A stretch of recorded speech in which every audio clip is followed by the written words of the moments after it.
Mr. March has done it again. Hello, and thank you so much for being with us tonight for a special Selection Sunday edition of Sports Overtime. I'm Audrey Dahlgren, and look who's by my side this evening. Freddie, thanks for being here. Well, you're welcome. This is Audrey's World and Audrey's Show, and I'm just kind of renting space here for the next few minutes. But we have a busy week here at TV6. Audrey goes on the road to cover the Spartans in the NCAAs. Our March to Glory special is Wednesday night, and this show tonight to recap another historic day in Spartan hoops. The United Center, the stage for the third matchup of the season between Michigan and Michigan State. The stakes as high as the energy in the building. Freshman Foster Loyer in the game for MSU finds Kyle Ahrens in the corner for three. He'd be a major storyline later in this game. Michigan matched the Spartans' early energy. Xavier Simpson splitting the defense, driving in for two at a 2-point Michigan lead. Minute and a half left in the first half. The Big Ten Freshman of the Year, Iggy Brazdeikis for three. He would score 19 points in the day. U of M up by 8 and excited. Tom Izzo needed his team to find some resolve in the second half before it slipped away. Early in the half, here's Iggy again for three. The lead is 11. Iggy kind of says, kiss that frustration against MSU goodbye, but MSU had another bullet, had several more. Look at this play by the freshman Aaron Henry down Michigan Avenue for the power dunk, still down 9. Matt McQuaid got hot. A career day for him. How about a three-pointer from downtown? 27 points for the kid from Texas. Spartans down 2 here. Cassius Winston, one of his patented off-balance drives while falling to the floor. Tie game. Just when the Spartans were starting to feel good about themselves, Michigan went inside a 7-footer John Teske for 2, lead back to 6. Then U of M just up by just 2. Isaiah Livers for 3. The lead is 5. Now tied at 60, 30 seconds left. Winston gets the screen, drives underneath the 7-footer of the bucket. Spartans up 2. Somehow it goes, Jim Nantz says. Spartans never lost the lead again. And to celebrate a 65-60 victory, MSU's 6th Big Ten Tournament Championship and a 3-game sweep of the Wolverines. Alex Sims in Chicago with a champion celebration.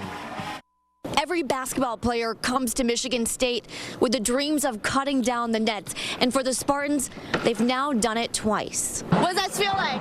Man, this feels great. Well, I mean, I live for championships. I mean, it's winning games ended about 20 years ago for me. You know, winning games is good, but it's just not my cup of tea anymore, you know, and that's kind of sad, but I think it's kind of good, you know. I mean, you should aspire to be better each year, and the way you get better is to try to win a championship. Try to do what only few can do. Unbelievable, just because we put in a lot of work in the summer.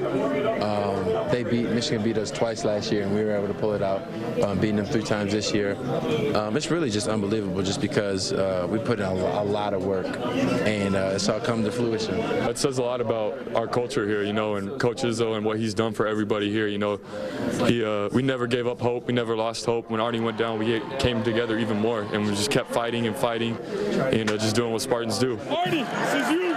Cash, is there any words to describe this feeling? Not really. Like I said, it's just an honor, you know, just being out there with these guys. You know, I love these guys. I tell them before every game, you know, I love these guys. Wouldn't go to war with anybody else. And, you know, we went to war today, came out successful. I'm so proud of them for what they did and how they did it and how they hung together. And, you know, I told a couple of them, you're not coming out. So, you know, you'll pass out before you die. Don't worry about it. We're all good. The Spartans have 3 goals this season. 1, win a conference title. Check. Win the Big Ten tournament. Check. As for the last one, make a huge run in the NCAA tournament, which is yet to be determined, and we'll just have to wait and see this week. At the United Center, I'm Alex Sims, 6 Sports. Thank you, Alex. Well, despite all of the celebrating, Michigan State's heart is broken tonight for Kyle Ahrens. Towards the end of the first half, Ahrens jumped up high for a defensive rebound, and when he came down, he landed wrong on his left foot, and it rolled over, causing the junior forward to immediately fall to the ground. He had to be carried off of the court on a stretcher. The x-rays did come back negative for a fracture, but at the time, the entire United Center was shaken after seeing this. The arena went silent. Izzo shed tears. His teammates shed tears. The Michigan players looked on in disbelief, and after the game, Kyle talked about how much his teammates' emotion and support meant to him in his time of need. No matter what, anything happens, you know, even in life, 20 years down the road, you know, when these guys need me, I'm going to be there. I'm one call away. That's the same with me, with them. That's why this place is special, and these guys are special. I'm just blessed for this situation to be right here with them. I won't say the Arnie injury helped us, but the battle cry was for him. I'm proud of him. I was going to say, Audrey, he's a nice kid, a great kid. He's not. He's a man. He really is. Very emotional few minutes inside the United Center, as you said, when he went down in that first half. But as Izzo said, that kind of injury turned into the Spartans' battle cry. Absolutely. He is so well liked by his teammates, and he's had such tough luck in his career. And exactly, of him, of all players on the team, to have that happen to him today. Well, we've reached that time where we need to take a quick timeout, but when we return, the Hoop Talk continues. Michigan State Spartans. Coming up, well, we got the brackets to talk about. Number 2 seed for Michigan, number 2 seed for Michigan State. That has some controversy with it. We'll hear from John Beilein of Michigan and tell you where the Spartans are going up next. Welcome back to a Selection Sunday edition of Sports Overtime. Now that the Big Ten tournament is in the books, the attention shifts, of course, to the big dance. The selection committee announced a field of 68 for this year's NCAA tournament shortly after MSU's win. Audrey, the Spartans have some mixed emotions on their draw, don't they? Yeah, Fred, you would imagine the Spartans would be a lock for a number 1 seed after beating Michigan 3 times within a span of 3 weeks, with one of those wins being in the Big Ten tournament championship today. But the selection committee had other ideas. Take a look. You'll see Michigan State will pop up right there, the number 2 seed in the East region, and will play Thursday in Des Moines, Iowa against Bradley. The other issue is this is also the same region Duke is in. The Blue Devils are the top seed in the East and overall number 1 seed. It left Tom Izzo feeling a bit perplexed. I don't care, you know. The problem is that I'm upset about is I just don't think they looked at 20-game schedule. We played more than any other, conference. But wherever they want me to play, it hasn't been easy all year. If they want me to play outside, I'll play outside. If they want me to play, it don't matter to me anymore. I'm not going to worry about it, but I am going to worry about it a little bit for our conference. You know, this is supposed to be the toughest conference in the country, right? Everybody's saying it, the 20 games, everybody's saying it. But it is what it is.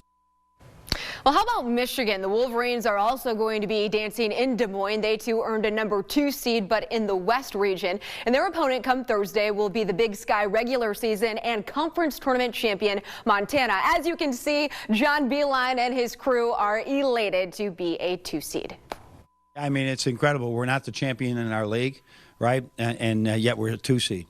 There's been one other time we were a 2 seed, I guess, in 14. You look at it, you know, Michigan basketball, right, is one of the top 8 teams in the country right now. We weren't in the top 25 to start this year. So these kids did a great job, and now we got to represent, you know, from that 2 seed, because a 2-15 game is not easy, and who do we play? A 7-10 game after that? That's not easy.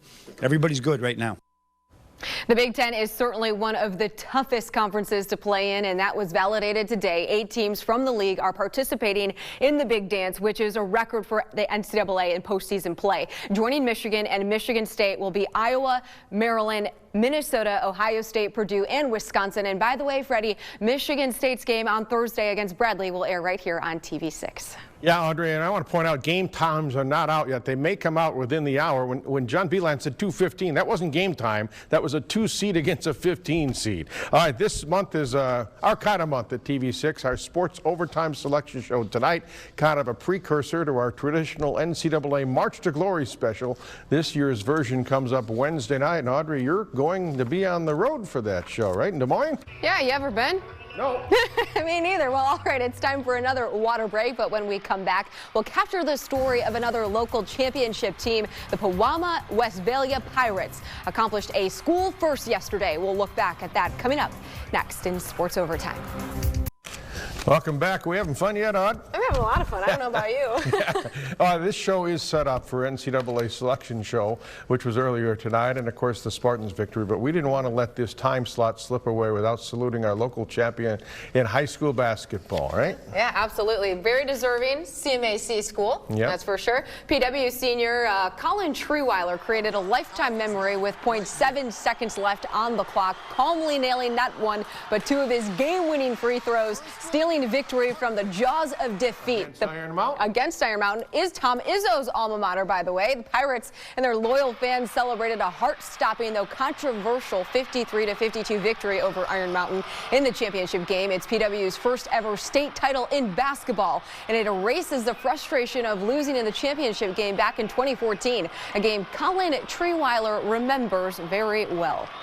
Crazy thing is 2014 when that team played there, I got a piece of paper and I wrote I'm going to play at the Breslin, and I put it in a safe and I slid it under my bed, and I'm going to pull that out, I'm going to frame it, I'm going to hang it right on my wall. I still have it, I swear. Yep, it's right there, and I'm just, dream come true. It's so hard to get here in the first place, and it's not like you know if you're ever going to get back again, and for us to win it, it's just the greatest feeling around. We mentioned the game had some controversy at the end, a lot of it. Iron Mountain appeared to take the lead here by 3 points with 5.5 seconds left, but that layup was nullified by a traveling call. Then on the ensuing inbounds play, the refs called an intentional foul, and it set up the game-winning free throws instead of like a one-on-one. Iron Mountain fans were livid with anger, and this ending left Iron Mountain coach Harvey Johnson incensed also. The foul down on the drive before the layup, then the traveling call, and then the intentional foul. It's like bing, bing, bing, 3 in a row. I don't know. Kind of shaky. Do you feel robbed at all? Well, yeah. I mean, do you think I should? Well, it's not for me to say. Yeah, well, I just feel bad for my team because, they didn't deserve that. I mean, come on. Nobody did. Yeah, tough we way. all wanted PW to win, but I do feel bad for them. Yeah, that's a tough way to lose a state championship game for sure. And the Pistons, by the way, they beat the Raptors 110-107 for the season sweep. They are. Blake Griffin scored 25. Yep, that's our show. Thank you for being with us. We really appreciate it. Have a wonderful evening. See you tomorrow, and on March to Glory Wednesday night when she's in Des Moines and I'm here. Story of my life.